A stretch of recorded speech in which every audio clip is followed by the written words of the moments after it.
महाराष्ट्रात असा एक बीच आहे जो साऊथ गोव्यालाही टक्कर देऊ शकतो.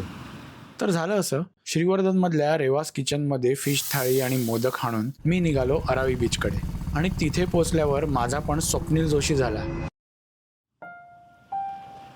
काय आहे हे? किती सुंदर आहे सगळं. श्रीवर्धनपासून फक्त 7 ते 8 किलोमीटरवर असलेला हा एक मस्ट विजिट बीच आहे. लांबच लांब पसरलेला समुद्र किनारा, व्हाईट सँड आणि निळशार पाणी.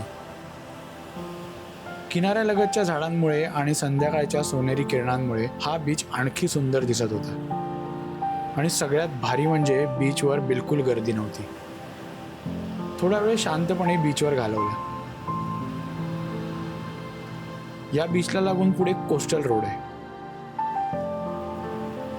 त्या रस्त्यावरून बाईक चालवत असताना असं वाटत होतं की एखाद्या पेंटिंग मधून जातोय. पुढे कोंडिवली बीचवर थांबलो. निवांत सूर्यास्त पाहत बसलो. मॅजिकल सनसेट होता तो.